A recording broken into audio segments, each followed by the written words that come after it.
L'été en Pays de la Loire, prenez le temps de vous évader.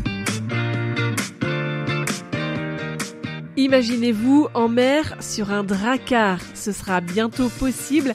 Un bateau viking est actuellement en construction à l'île d'Olonne et aujourd'hui je vous emmène découvrir ce chantier hors du commun. Je suis avec Philippe Renaudet, président de l'association Drakkar de Vendée. Il est à l'origine de ce projet. On ne vit qu'une seule fois et en fait je pense qu'il faut profiter de la vie. J'aime l'histoire, j'aime les vikings et j'aime les challenges. Donc en fait tout ça fait que je me suis dit...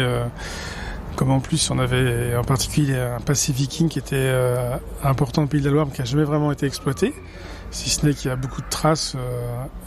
C'est une des raisons pour lesquelles le Puy du Fou d'ailleurs a fait un drakkar au Puy du Fou et que le principal trésor drakkar en France est au musée d'Aubray à Nantes. Il y a des traces sur la côte. Je me suis dit on va faire un drakkar. Voilà, donc j'ai fait un dossier, j'ai appelé un copain, je lui ai envoyé juste comme ça, j'ai dit tiens regarde j'ai un projet que j'ai envie de lancer.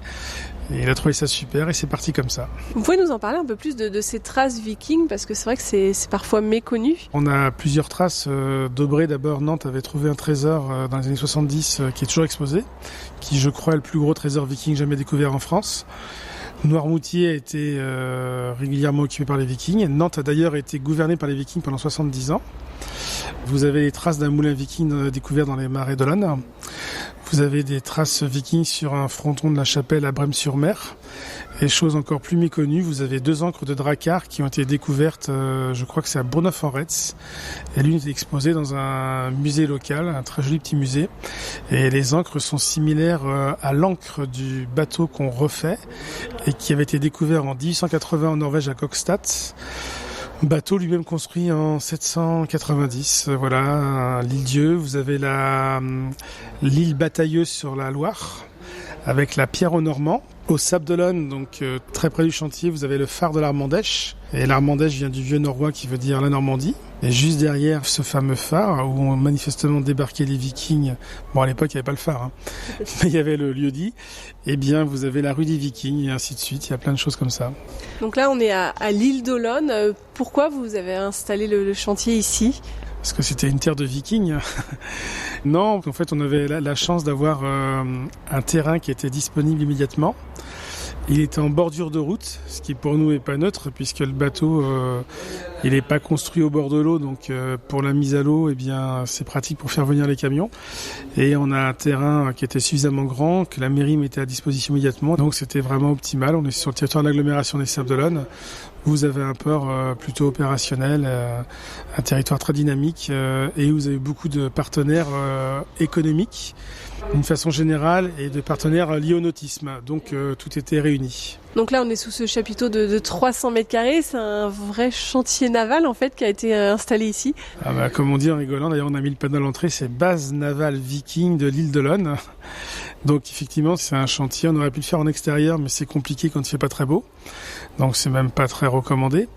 Et on a une partie en fait réservée en fait au bateau en lui-même et une partie atelier qui reste simple puisqu'en fait on n'a pas besoin de beaucoup d'outils. On a scie, on a perceuse et puis des ciseaux à bois parce qu'on passe notre temps à couper des planches et à faire des trous dans les planches et à coller. Ça permet de construire tout le bateau ici, sachant qu'on a des pièces qui sont construites à l'extérieur avec des partenaires pédagogiques, puisque l'un des buts du projet, hormis l'histoire, la promotion du territoire, le patrimoine, c'est aussi la transmission des savoirs entre les générations, et donc le lien entreprise, école et projet.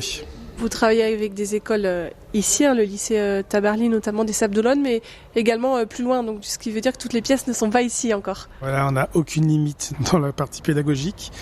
Donc les régionaux de l'étape, il y en a 2.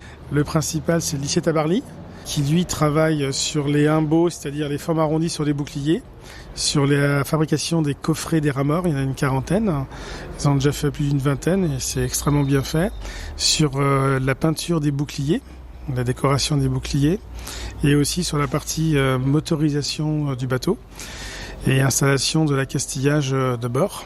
Après, on a l'école supérieure du bois, qui est une école européenne. Eux, ils nous ont fait la pièce maîtresse finalisée du pied de mât qui est juste derrière vous. Et ils ont commencé à travailler sur le sabot du pied de mât qu'on est en train de terminer également, qui se trouve derrière vous, qui sera fini ce soir. Il fallait quand même une petite dominante normande aussi. Donc on a appelé les copains de Normandie, le lycée Edmond Doucet à Cherbourg, avec un professeur remarquable qui a entraîné ses élèves pour faire le mât du bateau et la vergue, qui sont quasiment terminés même. Et donc en plus de tous ces jeunes, il y a de nombreux bénévoles, comme ces deux personnes là qu'on voit juste à côté de nous. Voilà, ce sont 2 jeunes stagiaires qui sont en retraite depuis quelques mois.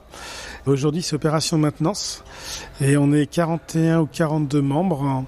Tout le monde ne vient pas en même temps, évidemment, parce que chacun a ses contraintes, comme on peut l'imaginer.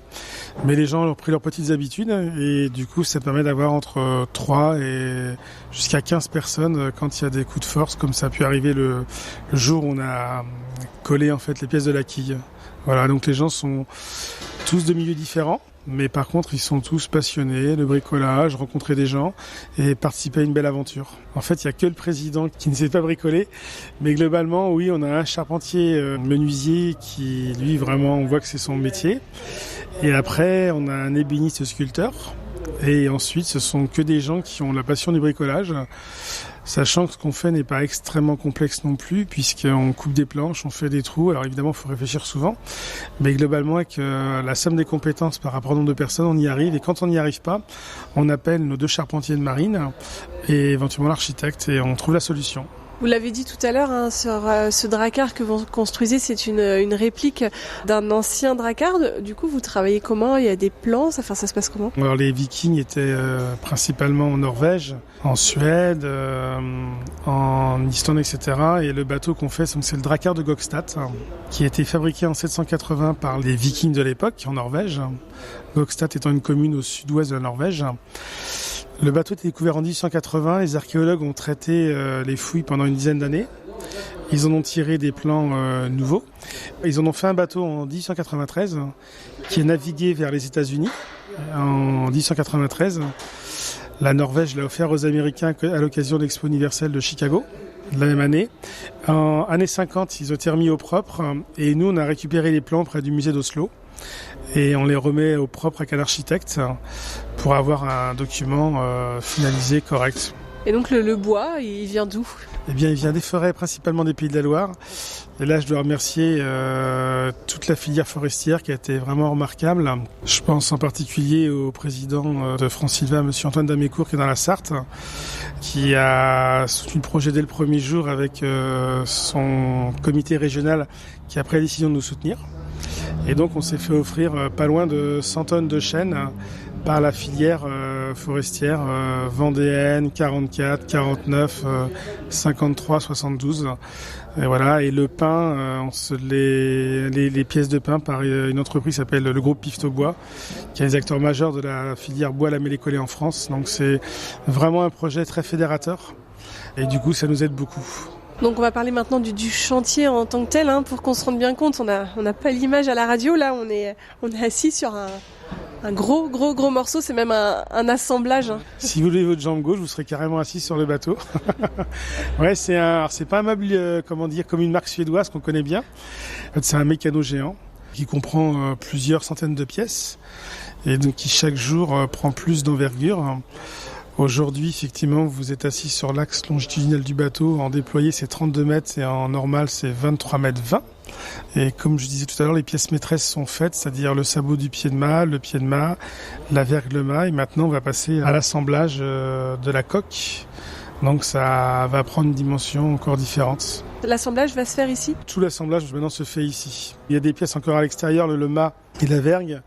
Parce que le souci, c'est que ça prend pas mal de place ici.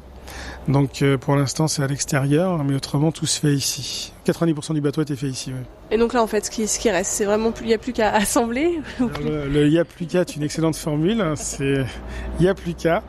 Donc dans le il n'y a plus qu'à, on voit bien ce que ça veut dire, mais on n'a pas forcément la durée. Donc maintenant, disons que c'est chaque jour un assemblage, mais on va dire d'abord on prépare le bois. Ensuite, on prépare les pièces et ensuite, on assemble. Donc maintenant, l'assemblage continue. Mais en fait, je dirais que chaque jour, vous allez voir le bateau prendre vie, forme. Et vous allez voir, vous dites, parce qu'on peut venir voir justement. Oui, comme vous êtes bienvenus. Donc, les gens sont les bienvenus. Je vous cache pas qu'on a de plus en plus de monde pour deux raisons, parce que le chantier grossit et on a reçu un soutien assez exceptionnel de l'Office de tourisme de l'agglomération des Sables-d'Olonne. Donc ça entraîne beaucoup plus de visiteurs. On invite les gens de préférence à envoyer un petit mail sur le site Drakkar de Vendée et on leur répond dans la journée en général pour caler une visite pour qu'on puisse les accueillir au mieux. Voilà. Normalement, tout sera fini d'ici la fin de l'année ? Eh bien, je dirais, c'est secret défense. Donc tout sera fini quand il sera fini, mais il sera fini quand il faudra qu'il le soit. Ça, c'est une réponse. En tout cas, vous, l'un des premiers objectifs, c'est le Vendée Globe. Faudra avoir fini avant ce prochain Vendée Globe l'année prochaine ? Alors, dans l'absolu, effectivement, ça serait le Vendée Globe, mais avant, il vous aura pas échappé qu'il y a les Jeux Olympiques à Paris. Et donc, on aimerait bien remonter un petit peu la scène, peut-être pas jusque dans le centre-ville de Paris, ce sera peut-être compliqué, mais au moins pour la symbolique. Mais avant tout ça, il y a la mise à l'eau. Il y a les tests, sachant que quand vous mettez un bateau en bois à l'eau, il prend l'eau pendant à peu près une semaine, puisque le bois regonfle. Et le temps qu'il gonfle, il y a encore des trous.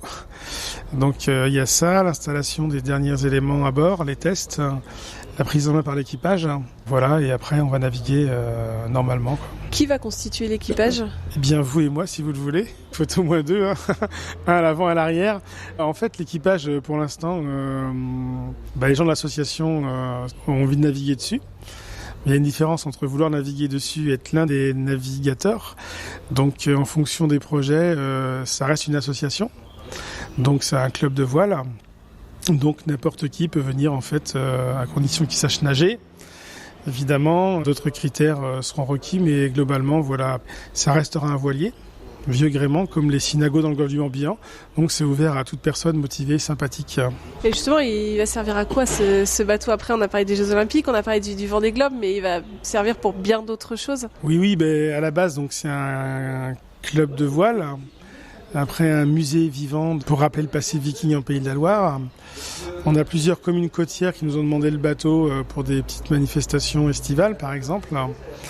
On a des scouts qui ont demandé le bateau, une entreprise pour faire du transport développement durable. On a une opération nationale avec une cause de santé publique qui est en préparation.